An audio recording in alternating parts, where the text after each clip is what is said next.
대법원은 이재명 후보의 선거법 위반 사건에 대해 지난달 22일 전원합의체 첫 합의기를 시작해 불과 9일 만에 유죄 취지로 고등법원으로 돌려보냈습니다.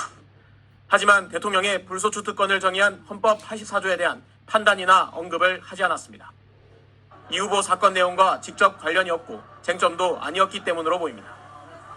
파기환송심이 진행될 서울고법재판부에서는 헌법 84조 적용 여부에 대한 판단을 내려야 할 수도 있습니다. 재판 진행 도중 대선이 치러지거나 이 후보가 당선될 가능성이 있기 때문입니다. 이 후보가 당선된 경우를 가정하면 소송 지휘권은 재판부가 가지고 있는 만큼 재판부의 직권으로 파기환송심 재판을 중지할 수도 있습니다. 반면 재판부가 취임 전 기소 사건에 대해선 불소추 특권이 인정되지 않는다고 판단하면 현직 대통령의 형사재판이 진행됩니다. 이 경우 이재명 후보와 민주당은 대통령 당선 이후에도 재판이 계속되는 것은 헌법 취지에 반할 뿐 아니라 안정적 국정 운영을 저해한다고 반대했던 만큼 논란이 가열될 전망입니다. 소는 기소를 말하고 추는 소송 수행을 말하는 것이어서 어쨌든 정지된다는 게 다수설이죠. 헌법재판소에 권한쟁의 심판 청구 등을 제기하면 헌법 84조 논란이 헌재로 넘어가면서 혼란이 장기화할 것으로 보입니다. 추는 소송 수행을 말하는 것이어서 어쨌든 정지된다는 게 다수설이죠. 파기환송을 선고한 대법원은 이재명 민주당 대선 후보 소송 기록을 서울고등법원으로 보냅니다.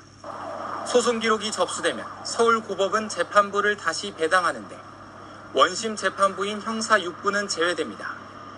법률심인 상고심과 달리 파기환송심은 변론을 거쳐야 해 재판부가 소송 기록 검토 후 기일을 지정하고 피고인 소환장을 송달합니다. 이후 법정에서의 공판 절차가 시작됩니다. 만약 이 후보에 대한 소환장 송달이 지연되면 첫 공판까지 걸리는 시간은 그만큼 길어집니다. 이후 재판 속도는 전적으로 재판부 판단에 달려 있습니다.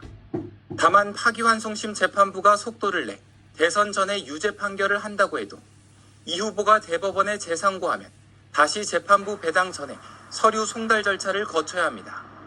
당사자가 파기환송심 선고일로부터 7일 이내 상고장을 제출하면 서울고법은 14일 이내에 대법원에 소송 기록을 송부해야 합니다.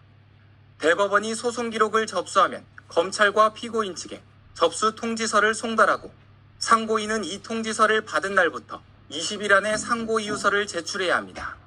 재판부 배당은 상고 이유서에 대한 상대방의 답변서 제출 기간 10일이 만료되면 이뤄집니다. 파기환송심 선고 이후 재상고심 재판부 배당까지만 해도 실무적으로 한 달 이상 소요되는 겁니다.